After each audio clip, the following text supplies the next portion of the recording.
भाई साहब, कह नहीं सकते। साउथ अफ्रीका की वो बल्लेबाजी हो, गेंदबाजी हो, हर एक चीज़ में दम तोड़ के रखी है इंडिया वालों ने। इस सीरीज़ यकीन मानो, जो इंडिया का खौफ है एक अलग ही चरम पर है, जहां पर back to back Tilak Varma ने शतक पर शतक मारे हों, या फिर संजू सैमसन 2 डक के बाद फिर एक शतक मारना। यकीन मानो, संजू सैमसन ने तो इतिहास ही रच दिया है। एक साल में T20 में उन्होंने 3 शतक मार करके एक अलग ही रिकॉर्ड बना दिया है, जहां पर उनकी और तिलक वर्मा की जो चौथे मैच में पार्टनरशिप हुई है 210 रन की। यकीन मानो, इसने तो एक इतिहास ही रच दिया है। जहां पर उम्मीद नहीं थी, जहां उम्मीद जगाई।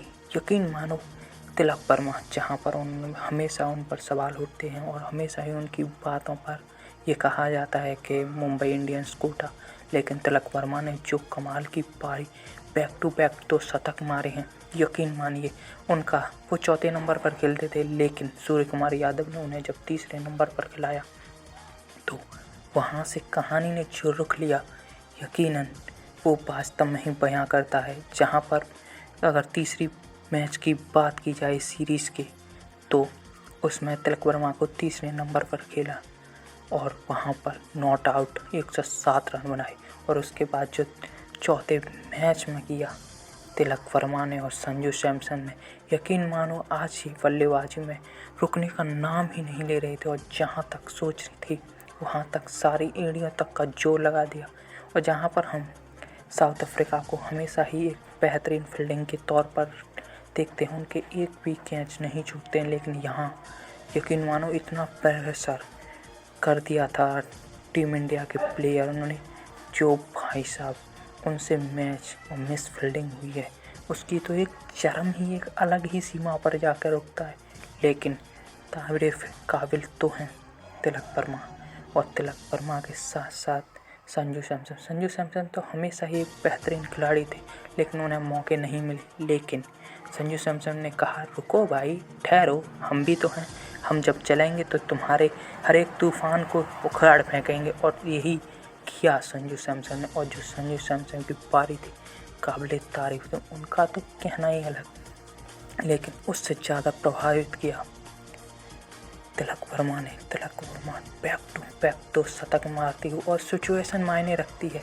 तीसरे मैच वाले की तो अलग ही सिचुएशन थी, जहां पर संजू सैमसन 0 पर आउट हुए थे, मगर फिर भी तिलक वर्मा ने जो कमाल की पारी के लिए 107 रन बनाते हुए नॉट आउट गए, वो कमाल तारीफ थी। और उसके बाद जो चौथे मैच में ये पार्टनरशिप, यकीन मारो, साउथ अफ्रीका के हाथों से उस सीरीज़ को जीत कर लाना और इतना बड़ा टारगेट देना, ये एक अलग ही है।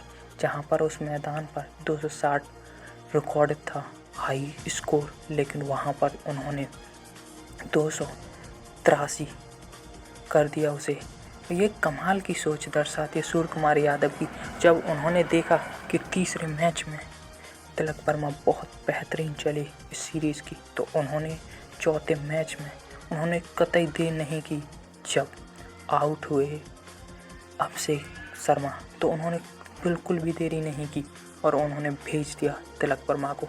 एक तिलक वर्मा वो सुनामी, यकीन मानो ऐसा लग रहा था एक बार के लिए तो 35 गेंदों में साझे शतक पूरा कर लेंगे। लेकिन जो भी हो, तिलक वर्मा वास्तव में एक कमाल का, और शायद उन्होंने रोहित शर्मा ने भी, उनके एक इंटरव्यू में मैंने देखा था, रोहित शर्मा ने तिलक वर्मा को आने वाला सुपरस्टार कहा था। बहुत सारे खिलाड़ी हैं आईपीएल में, लेकिन बैक टू बैक जो शतक मारे, वास्तव में अब लग रहा है T20 वास्तव में इंडिया में बहुत बेहतरीन चल रहा है। और जहां पर उम्मीदें, भरोसा टूट जाता है, लेकिन वहां पर तिलक वर्मा कमाल थे। और शायद ये जल्दबाजी है थोड़ा कहना, लेकिन मुझे यकीन है तिलक वर्मा एक बेहतरीन बल्लेबाज बनेंगे और शायद बैक टू बैक शतक मारते हुए। और बैक टू बैक शतक तो संजू सैमसन ने भी मारे हैं। संजू सैमसन कमाल थे। उन्होंने ये पार्टनरशिप वास्तव में दर्शाती है कि हाँ, इंडियन बैटर्स का बोलबाला तो होने वाला है। T20 में हमेशा बेहतरीन थे, बेहतरीन है और बेहतरीन ही काम किया है और बेहतरीन ही उम्मीद करते हैं। और जहाँ तक उम्मीद है तिलक वर्मा वास्तव में वो काबिल तारीफ़ था, सिचुएशन वाइज भी, और उनकी जो स्ट्राइक रेट था वो कमाल था।